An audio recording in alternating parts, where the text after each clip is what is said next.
Good morning mga ka-jams. For today's video, papasok tayo sa isang dragon fruit para mag-harvest. Tara!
Hello mga ka-jams, welcome back to our channel, Jamchay TV. So may dalawa akong dragon fruit ngayon na ipapakita sa inyo. At i-explain ko sa inyo kung magkano to. At ilang kilo ang bawat isa. So itong malaki, pag dalawang ganito kalaki, may dalawang piraso ka, sobra 1 kilo na ito. So dito pumapalo yung per kilo nito, nasa 150 to 130. So kapag dalawa nito, sobra 150 na to, kasi sobra 1 kilo ito eh. Pag itong kalaki, ito naman isang medyo maliit, 3 piraso 1 kilo. So bawing bawi talaga mga ka-jams. So itong malaki at saka maliit. So itong prutas na to, itong dragon fruit, isang popular fruits to sa Asia. Marami nito sa Malaysia, Vietnam at saka mga karatig Asia natin. So itong dragon fruit, nabubuhay ito pwede sa init, nagsusurvive to sa init, at saka nagbubunga ito. At dito sa atin, hindi talaga ito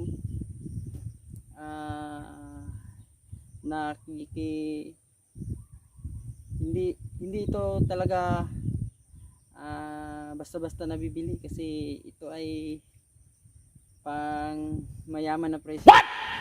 So ito 150, itong isa around 100 ata o 80 pesos. So, ito. Agtutas bukid kay mingaw ang palibot, daghang mga butang nga pagkaanindot, matas kung tagpirming mong halo, ang kapugnaw sa mga hamog-hamog pukaw mahinganong ka. Tako tayo nung sugato nung ise, si Haring Adlaw nga nga bantay permanente, sagsisatan ng dalisod o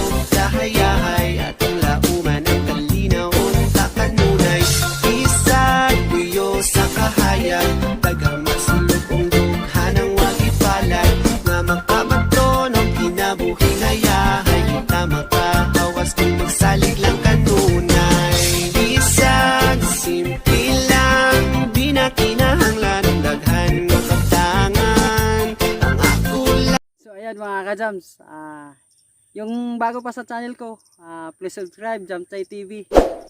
At like na lang at click ang notification bell para updated ka sa mga susunod kong mga videos. So salamat mga ka-jams sa suporta. So ngayon, natapos na tayo sa isang puno. So bibilangin natin kung ilan yung nasa kaniyang bunga. So bilangin natin. 1, 2, 3, 4, 5,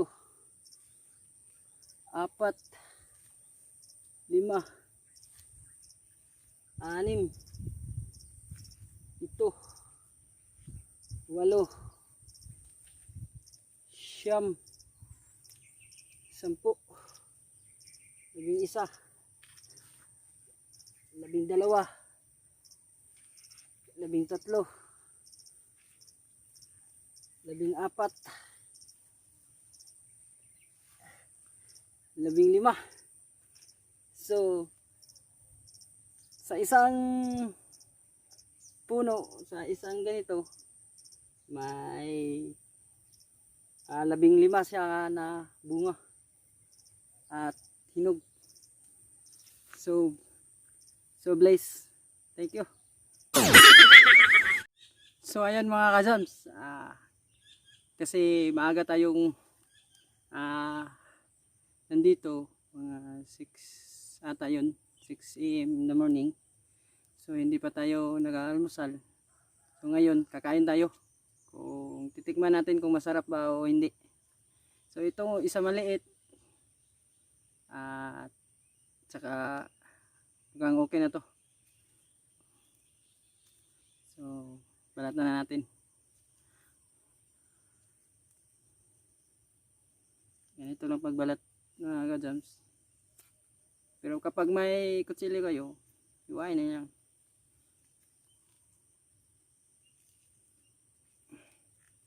Ang masarap to. So please comment mga supporters,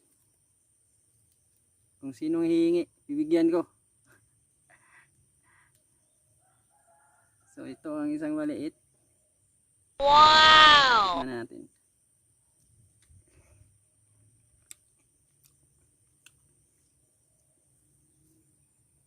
Ang sarap.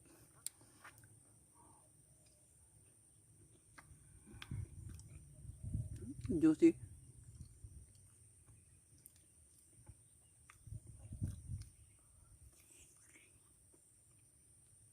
Comment lang kayo mga ka-jams kung may iba kayong variety sa dragon fruit.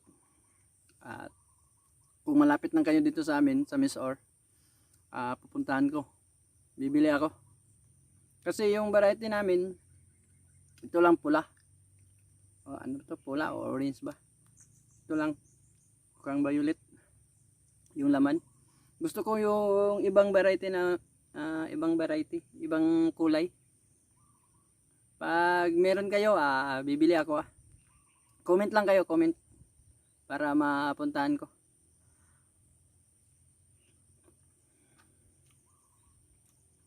Ito ba?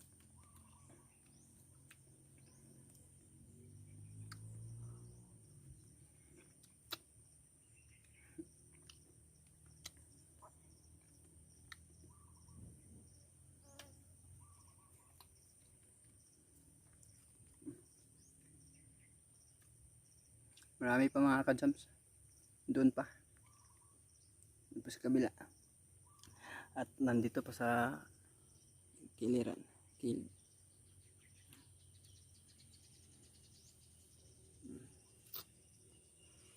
Dami pa natin harvestin. 1 hour later. Ayan mga ka-jams, sobrang pawis na natin, hindi pa tayo tapos. At marami pa, ilan pang na-harvest natin. So patuloy tayo.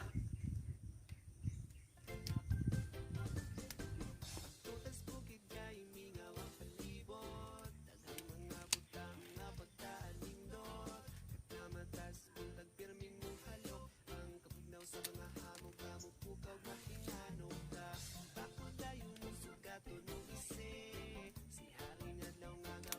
Nakaganda nito at pwede lang tayo umupo na while nag-harvest tayo.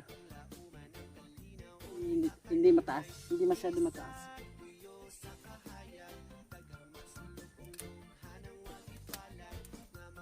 But careful kayo mag-harvest kung may dragon fruit kayo kasi yung tinik ito, sobrang tinik nito. Sobrang tulis. Baka masugatan kayo.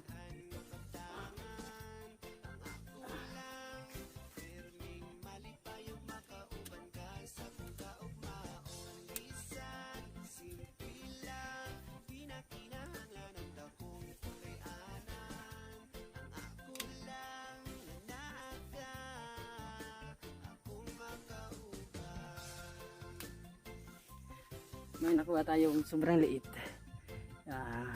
Kinuha na natin kasi sayang at hinog na siya. Ibibigay natin doon pag may nangingi.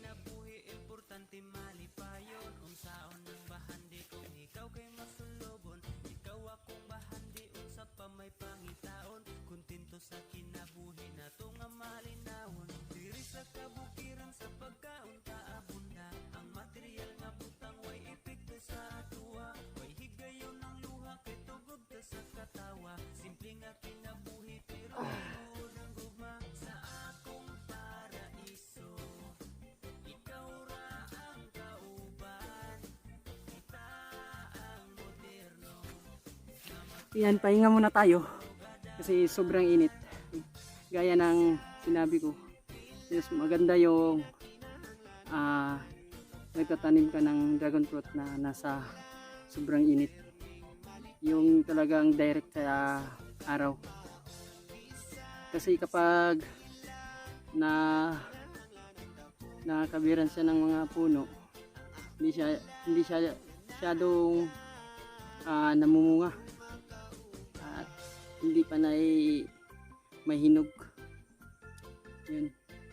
Kaya yung dragon fruit namin pinutol ni Papa yung mangga kasi para direct sa sunlight talaga ang mga dragon fruit na itatanim namin para talagang maraming bunga. So magpapahinga muna tayo kasi pawis na tayo. Pawis. Hindi tayo nagdadala ng mga extra t-shirt. Ilan pa lang yung na-harvest natin. Tingnan mo to. So may ipakita ko sa inyo yung paano yung mamulaklak sila. So parang ganito. Ito ay nalanta na kasi tapos na yung umaga, tanghali na ngayon eh. So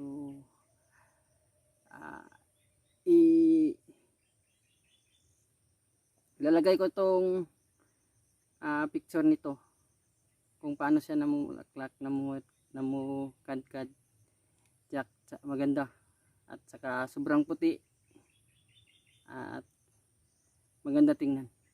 So ilalagay ko to sa screen.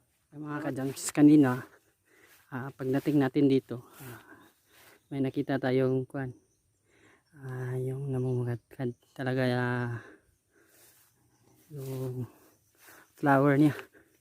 So ito mga ka-jams, sobrang laki. At ito pa, nag-iisang bunga na nahinog. So sobrang laki niya. Mga sobra 3/4 ata to. Mga kilo. Mahigit kilo. So ito kanina namukadkad to kanina. So kaso ngayon nagko-close na siya. So madami kanina dito. Sa madaling araw, mga 6 o'clock in the morning.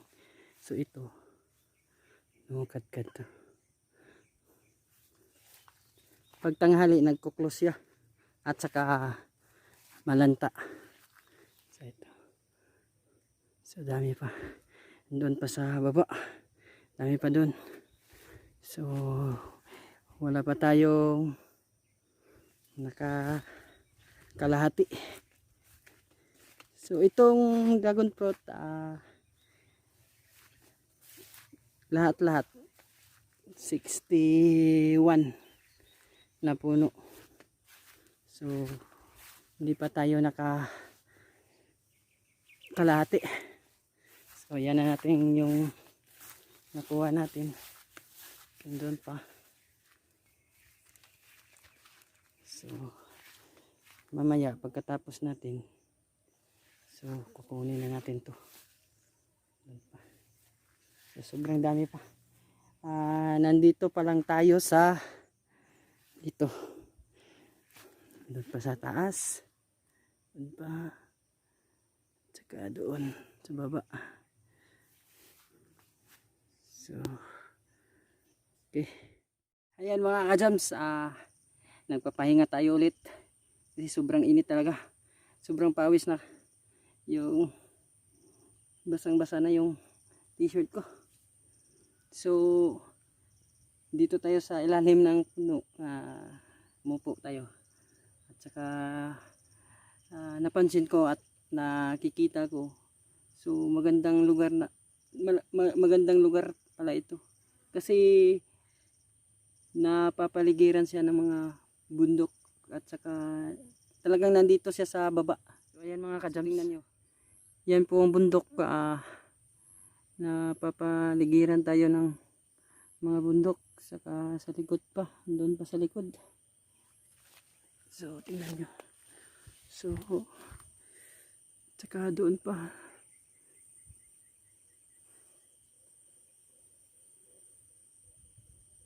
So may basakan. So, yan po ang sinasabi ko na puno, yung pinutol namin yung mga sanga at saka mga dahon niya. Kasi hindi talaga, nung una hindi talaga na direct sa araw yung mga dragon fruit. Kaya yung iba nalalanta at saka hindi masyadong namumunga. So ito pa yung hindi natin na-harvest. So mamaya hindi pa. So ang dami pa dyan. So mamaya magpapatuloy tayo sa pag-harvest. Ito po yung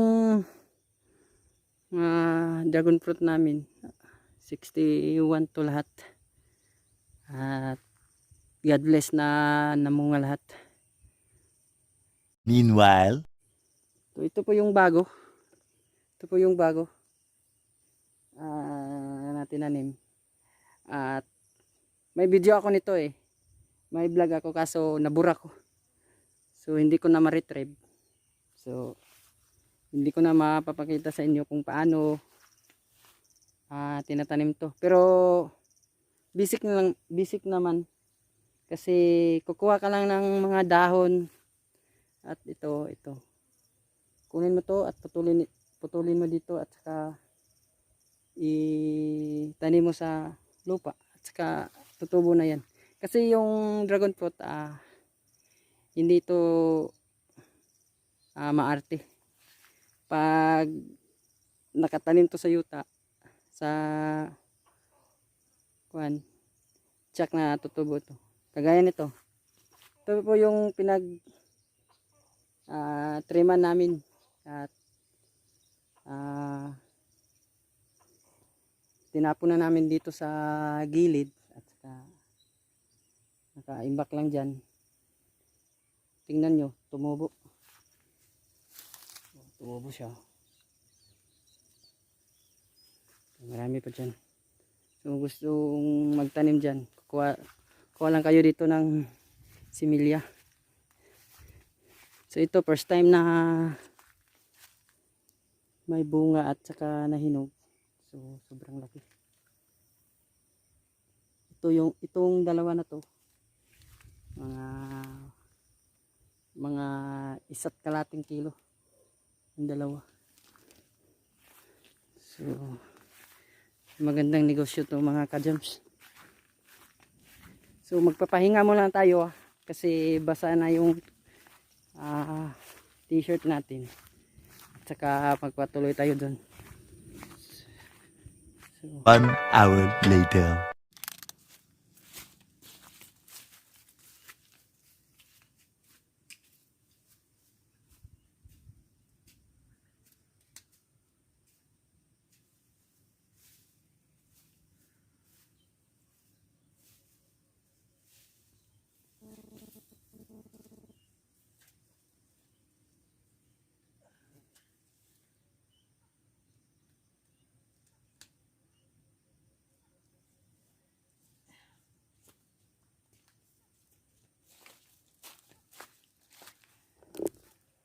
yan mga kadam, natapos na din tayo. So, gagawin natin ngayon ay maghakot yung lahat na hinarvest natin. So, tara. So, yan mga kadam, sa tumulong na yung papa ko. At siya kumukuha ng mga na-harvest ko at saka ikarga niya sa kanyang multi-cab. So yun na kadyan, lahat yung lahat na nakuha ko yan po. So sobrang dami nandiyan sa mga ilalim ng puno ng dragon fruit naigo para hindi ako mawala o malito. So ayan, tapos na tayo. So magpapahinga muna tayo saglit at saka tutulong na tayo maghahakot. So mamaya.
Kanila nabutangan sa kuan?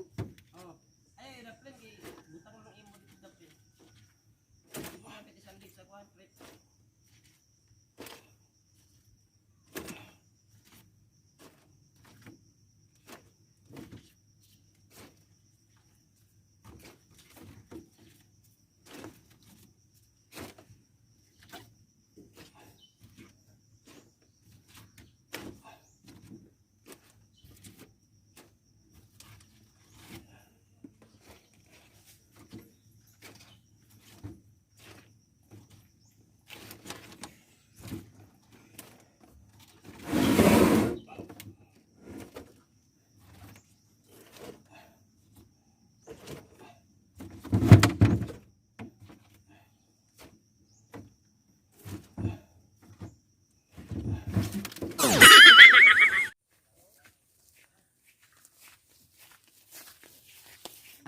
ka-Jamsa, tapos na kami paghahakot.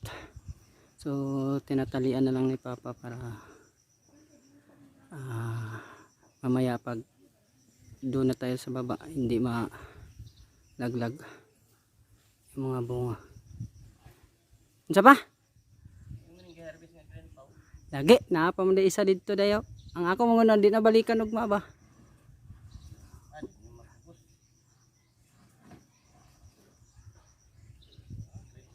Sabado pa ba balik? Na, di pula na mong gali kayo na. Kato galing gamay na kay pula nga.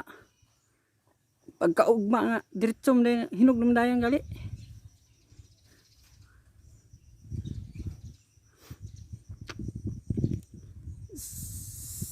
So guys, maraming bunga.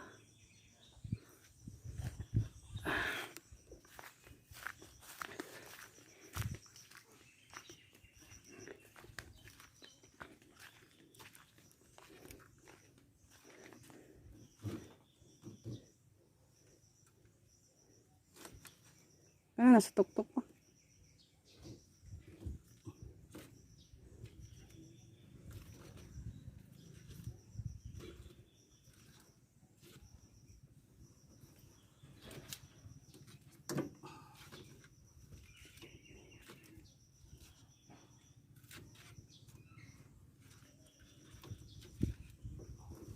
Ano may pa doon?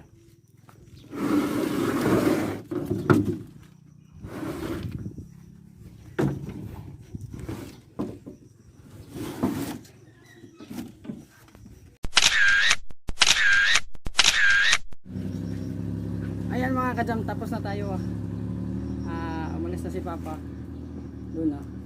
So ngayon papauwi na din tayo.